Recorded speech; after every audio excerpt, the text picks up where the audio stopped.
Welcome to the Great Detectives of Old Time Radio. From Boise, Idaho, this is your host, Adam Graham. Got a comment? Email me, box13@greatdetectives.net. Cast your vote for the show on Podcast Alley, podcastalley.greatdetectives.net. And always feel free to give us a call, 208-991-4783. Kind of in the spirit of going along with yesterday's show, after I recorded that show, I found out about an old-time radio show called Behind the Mic. This show gives insights into how the old radio shows were made. It was recorded in the early 40s. It looks like some pretty interesting behind-the-scenes stuff. And if you'd be interested in that as like a quarterly special, your feedback's appreciated. I'll listen throughout the month of June. If people would so like to get an idea of how some of these radio shows were put together, then I can arrange to add that in like once every 3 months. Well, I do want to, before we get started, let you know about Audible. Audible allows you to get one audiobook a month, plus discount, 30% discount on any other audiobooks versus the retail price. Sign up for a 2-week free trial. Go to audiblepodcast.com/oldtimeradio. That's audiblepodcast.com/oldtimeradio. Now let's get into today's episode of Jeff Regan, The Lost Lady.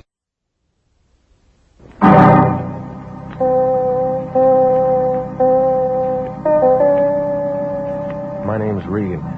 I get 10 a day and expenses from a detective bureau run by a guy named Anthony J. Lyon. They call me the Lion's Eye. With Jack Webb as Jeff Regan investigator, stand by for hard-boiled action and mystery and thrilling adventure in tonight's story of The Lost Lady.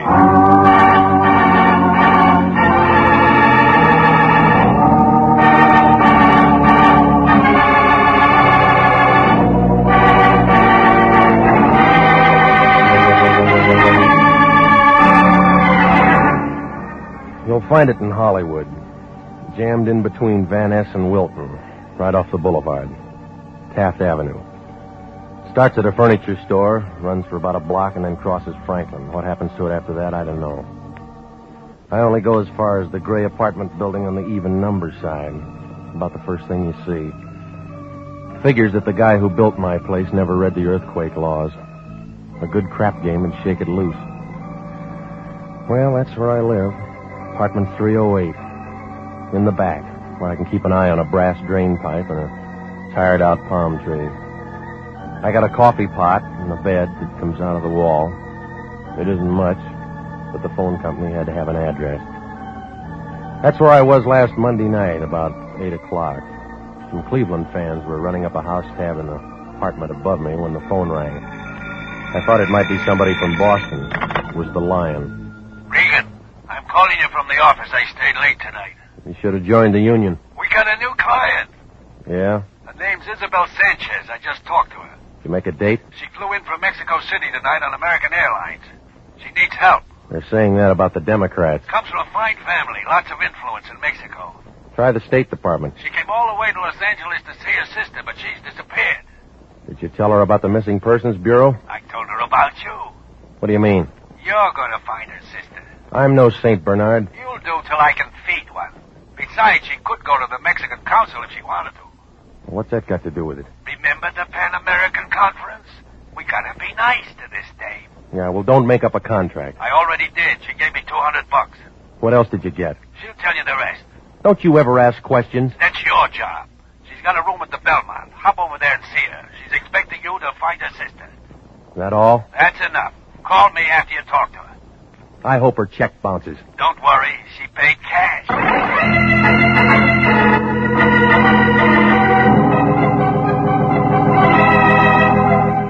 Well, you can tell that the Lion only stayed in school long enough to learn how to spell dollar. It took me about 20 minutes to get over to her hotel. Isabel Sanchez had a room on the 6th floor. I found it on the Wilshire side. 610 it was. She was a tall, blonde girl, not the least bit pretty. She had a mouthful of good-looking teeth, but she never learned how to use them in a smile. You're Mr. Regan? That's right. Come in. Please excuse me. I'm still unpacking. Come in. All right. I'm so glad you're here. I suppose Mr. Lyon told you everything. Your sister's missing. You want to talk to me? Yes. Oh, it's terrible. An awful vacant feeling. I was so looking forward to seeing Carmen again. We were very close. You talk like you don't expect to see her. Something might have happened to her. Like what? I don't know. She's always been so independent and, well, strange. Well, a lot of people have their own ideas. I'm embarrassed telling you this. You've got to tell somebody. Well, Carmen left home against my father's wishes. How old is Carmen? 22. What was the guy's name? What do you mean? All right, come on. I got to have it all, lady. There was a man in it. Yes. Martin Chambers.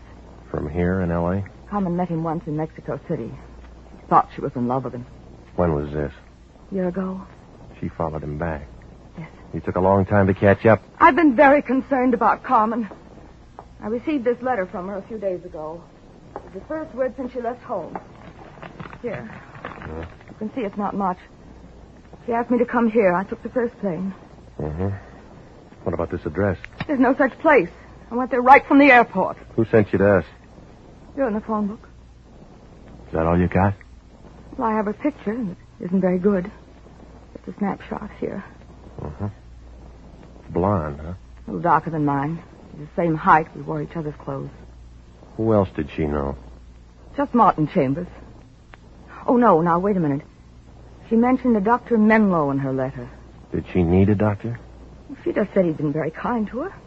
That isn't very much to go on. I know, but you will follow every lead. Yeah, sure. What are you scared of? Why do you ask that? It's a warm night. You got the shakes. I had a long trip. Oh, yeah, I forgot. You know this Chambers? Yes? You like him? No. What's that you got there in your hand? An evening gown. Why? You didn't bring that for me.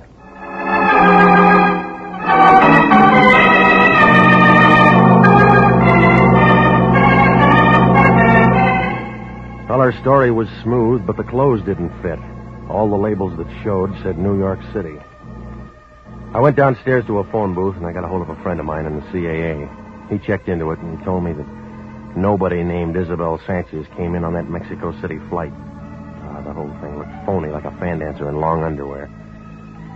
Well, it was about 11 o'clock when I got over to the Lion's place. It was a cold night, but the Lion looked warm.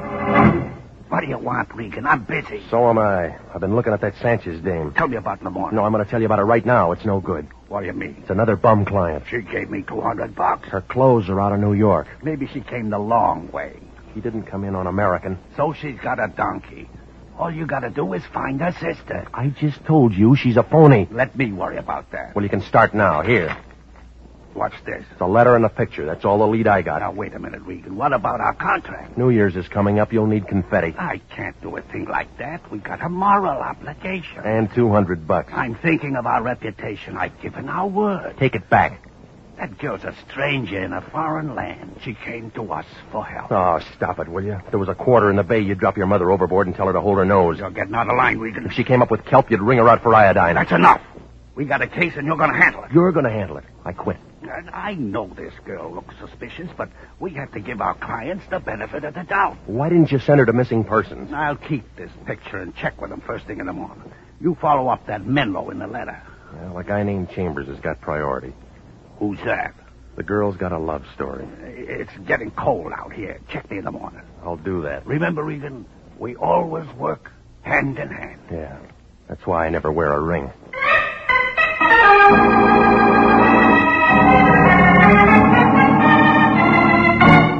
Well, it was too late to do anything else, so I went home and pulled that bed out of the wall.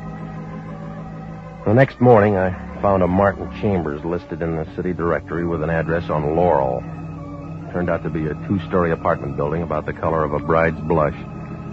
And it was wrapped around a swimming pool the size of a bird bath. Chambers' name wasn't on the mailbox, but a skinny guy with a load of bed sheets told me I could find the manager in apartment 15.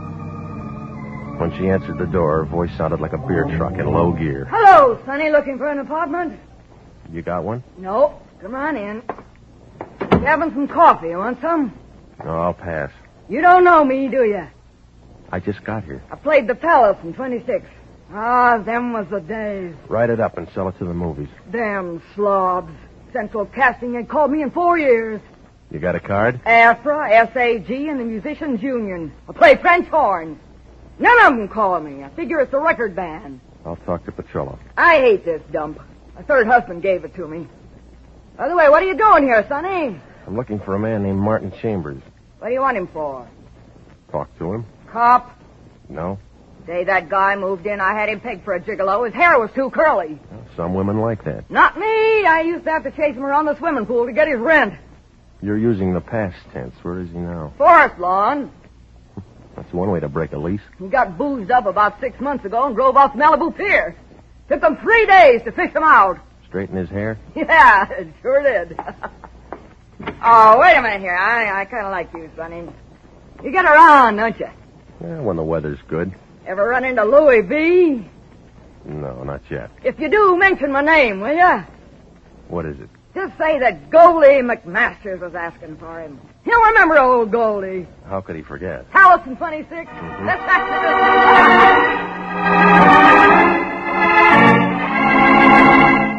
When I left, she was thumbing through an old variety. She looked unhappy, like a banjo player with a paper pick.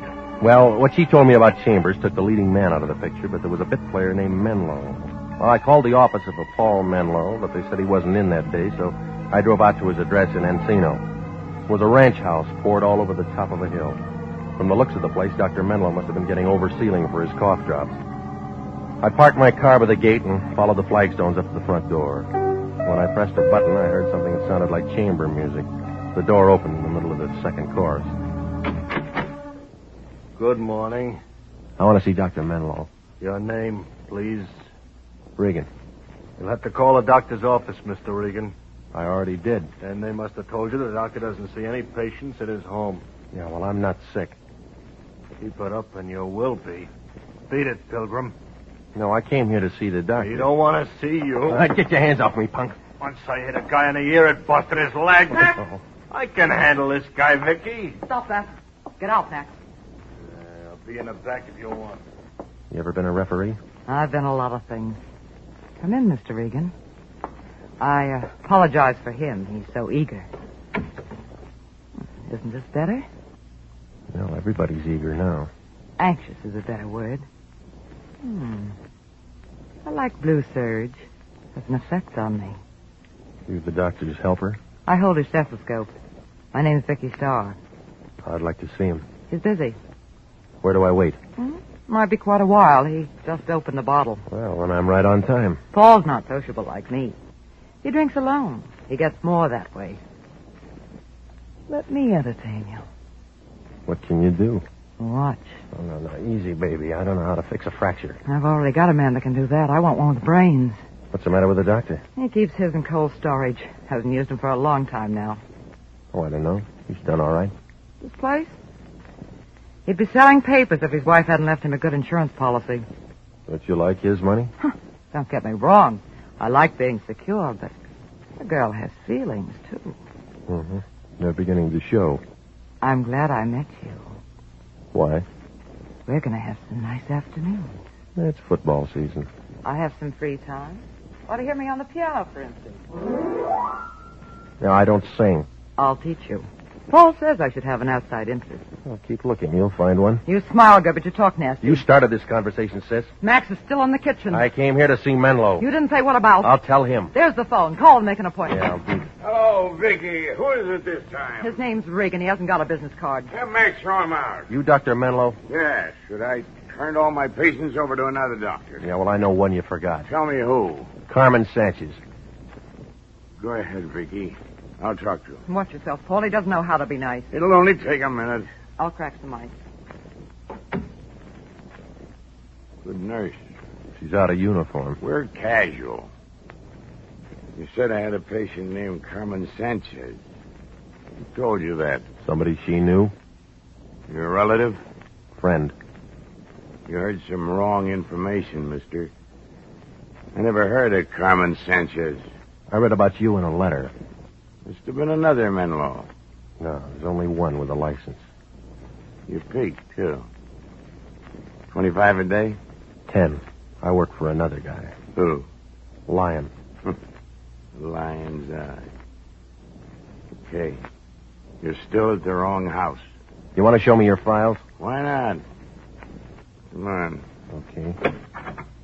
They keep a duplicate at home. Help yourself. Want a drink? Too early. You don't mind if I have one? No. Anything? Not under Sanchez, no. Now do you believe me? She could have used another name. Got any ideas? Blonde girl, 5'4", brown eyes. Means nothing. Do you ever know a man named Chambers? Yeah. In high school, back in Denver. Drove a truck. Well, that doesn't help. I'm sort of retired now. Yeah, that's what Vicky said. Nice girl. Talks to everybody. You satisfied? Not yet. Don't mention. Always glad to help out. There's easier ways to make a living. Yeah, I haven't got a wife with an insurance policy. A year ago, I'd have broke you in half for that. Now it doesn't matter. You can find the door. I'll be back. Don't bother, Regan. Doctor will be out.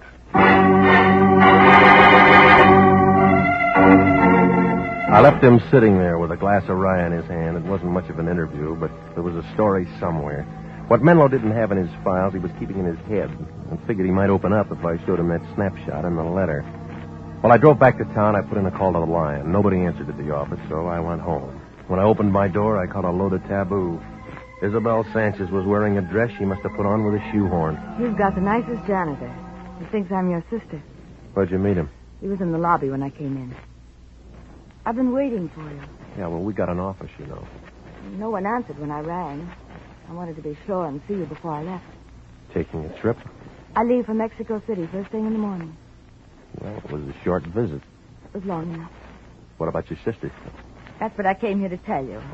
I found Carmen. Oh, you did? Or rather, Carmen found me. I feel foolish now, calling in a detective service and all that. Why? Well, Carmen came to my hotel about noon today. And you imagine she's been looking for me. Last night you said she didn't have an address. Well, that was another silly thing. Only it was her mistake. She's not very good at details. Where is she now? Well, she's out buying a few things and packing. I've convinced her to come home with me. All right. Now you want to know what I found? Why on earth should I? I have my sister. You were worried about a man named Chambers last night. Carmen told me she hasn't seen him for months. Did she tell you about her doctor? No. I met him. Only he said he never saw her. Oh, is that so? Well, Mr. Regan, I do appreciate your services. Please thank Mr. Lyon for his kindness. I'm sorry I won't be able to see him. Yeah, he's going to be sorry, too. You'll give him this envelope. There's $100 in it. You're paid up. It's for all the unnecessary trouble I've caused you. And, Mr. Regan, it's all confidential. You read the contract. I wouldn't want any of this to get back to the wrong people. You know some of the wrong kind, do you? Doesn't everyone? Thank you again. Bye.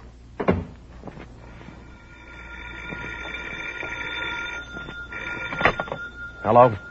You run any expenses in this thing today? No, I didn't. Good. It's all over. Isabel said she didn't see you. There's a guy named Gallagher in missing persons. Got an eye like an eagle. He took one look at that snapshot and opened a file. What kind of file? Dead and unclaimed. What do you mean? Carmen Sanchez has been dead a year, and the county buried her. You are listening to the story of the lost lady, tonight's adventure with Jeff Regan, investigator.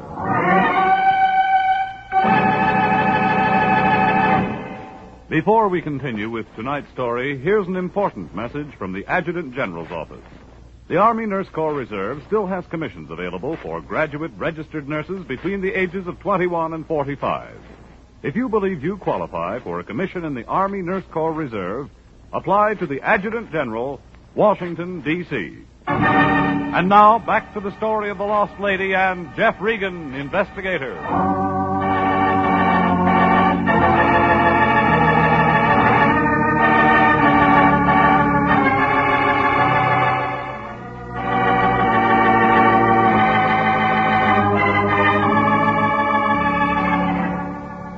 Well, there are enough angles in this thing to write a new geometry book.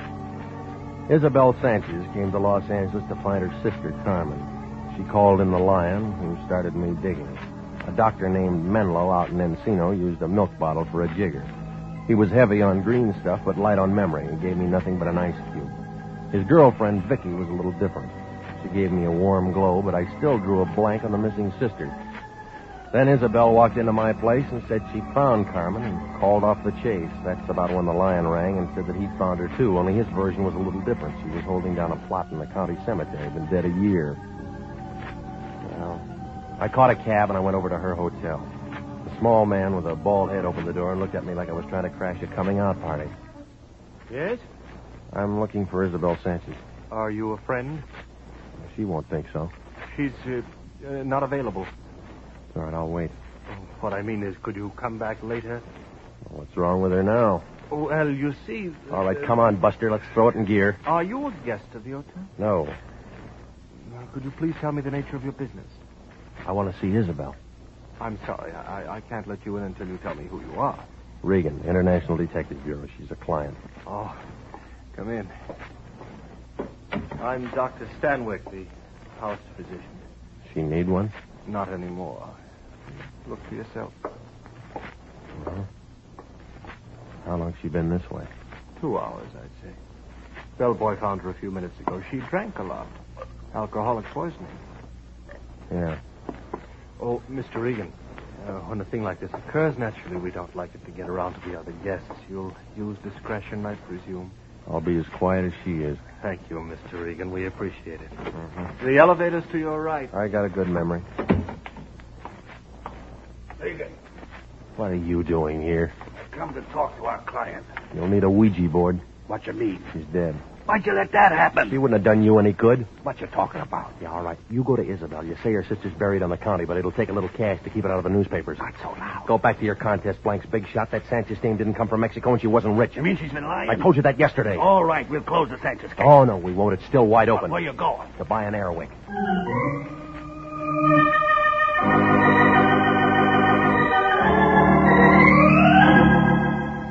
Well, I went down to the Hall of Records. It's a brown building off Temple that leans over like an old lady with a short cane. I took the elevator upstairs, and I walked down to vital statistics. The place was empty, except for a guy sitting behind the desk. He had on a black suit with dust on the shoulders. His fingernails were dirty, and he was reading a dictionary. He must have been at a good part, because he looked mad when I nudged him. We're not on a bus. Quick, shove it. I want some information. That's what I'm here for. I'm a public servant. Now, let's get to the death files, will you? You're a morbid guy. You got a lot of stuff on births and marriages. Ask me something about that. Carmen Sanchez died a year ago in August. Tell me what from. Okay. How'd you spell it? Just like it sounds. Sanchez. 17. Solas. Sanaki. Santa. Oh. That's what happened to old Sandy. No wonder I ain't seen him around. Get the Sanchez. All right. I got the Sanchez. Carmen. 22, date of death, 8/30/47. Alcoholic poisoning. She drank a lot. Who signed the certificate? P.E. Menlo, M.D. Thanks. Next time, make it something hard. All right. Try this. Menlo's wife died about the same time. Masters, Maurice, Melbourne, Babbitt, Menlo. Sylvia, 34/9/2/47. Alcoholic poisoning. Certification? P.E. Menlo. That guy can't keep a patient.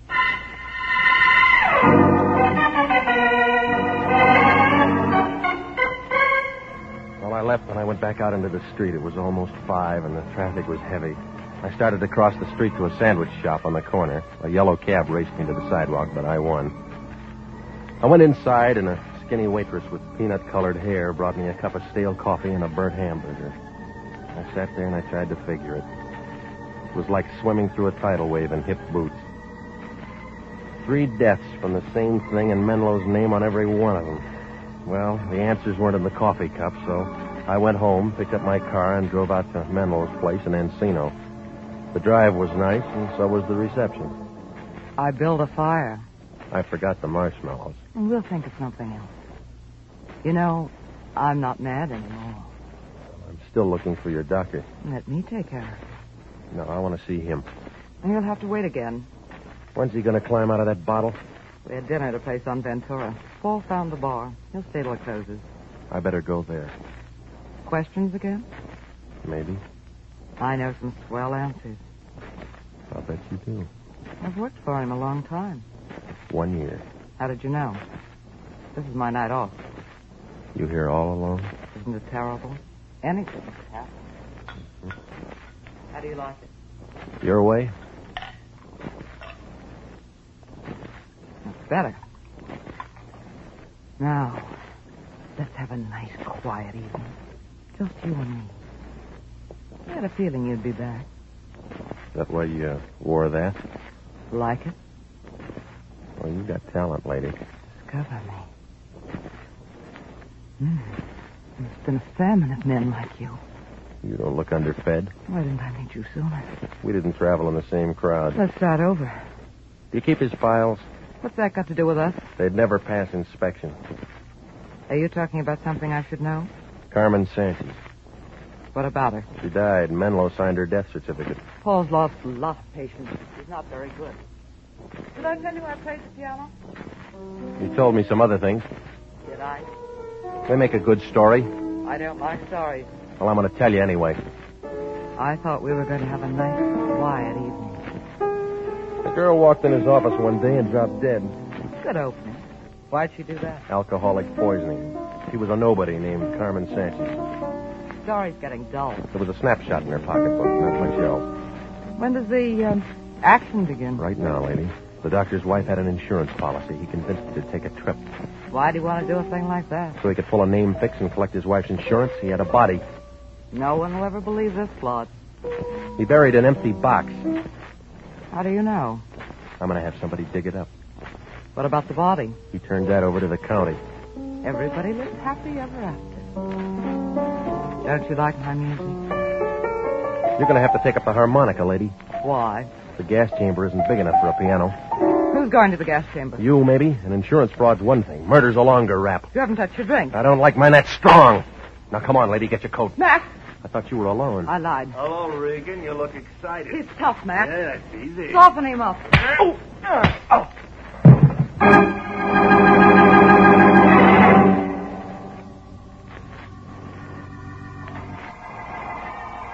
I was in a white room when the trip ended. I tried to move my head, but it felt like a grand piano. So I just lay there. Pretty soon somebody put something damp on my face, and I began to see things. Vicky was there, Max. So was Menlo. If I'd have had a deck of cards, you could have played a pinochle game. Menlo looked kind of upset, like an ostrich with a sore throat. He had a needle in his hand. I get the shakes. You're all right, Paul. Now go ahead. Just like Isabel. You should have stayed out, Regan. Oh, I wanted one more look at you, baby. I hate to see the nice ones go, but it'll all be over in a minute. All right, Paul. Give me a drink, Vicky. Never mind. Hurry up. Gonna have a drink. Oh, you're too slow, Max. Yeah? Keep away from me, Max. I'll kill you. Put down that Keep gun. away from me, I swear I'll kill you. Oh, I told you to keep away. Menlo's slug took care of Max, but Vicky shot Menlo twice. And his knees knocked together. He began to pitch around like a toy balloon in a hurricane. He dropped his gun, but he held onto the needle. Then he slumped forward and made a grab for Vicky, and they both went down. He jammed the needle into her arm. Here. Same stuff you used on Isabel? Yeah. They'll call it alcoholic boys. I'll straighten them out. Regan, hold my head. Yeah. Here. Call a doctor. He'd never make it. Please, Regan. Call a doctor. Please. Give me 5 good reasons.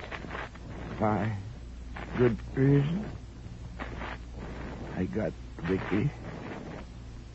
I'll never use a needle again.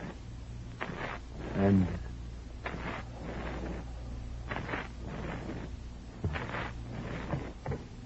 You only gave me 2.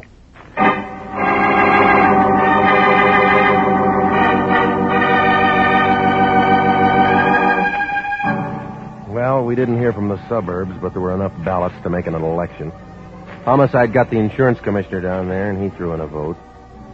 Seems that Isabel Sanchez was Menlo's wife, only her name was Sylvia. When a dame named Carmen Sanchez dropped dead in his office, Menlo got kind of ambitious. He talked his wife into the switch, and, well, everything might have worked out. Except one night when he was seeing elephants, he told Vicky the whole thing.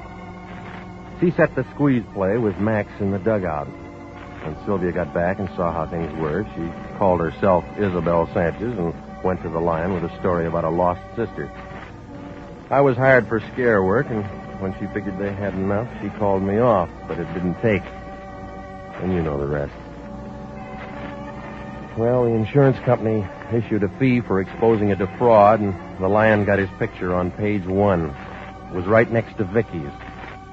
She was wearing one of those French swimming suits. The Lion said that'd do us a lot of good. It did. We each got a free bathing suit.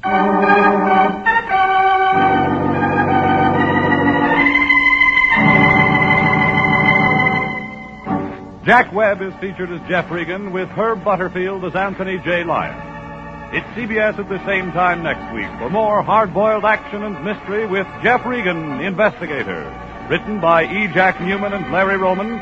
Produced by Sterling Tracy. The role of Vicky Starr was played by Yvonne Patey. Lorraine Tuttle was Isabel Sanchez. Ken Christie played Dr. Paul Menlo. And Larry Dobkin was Max Brenner. Original music for this program is by Milton Charles. Bob Stevenson speaking. This is CBS, the Columbia Broadcasting System.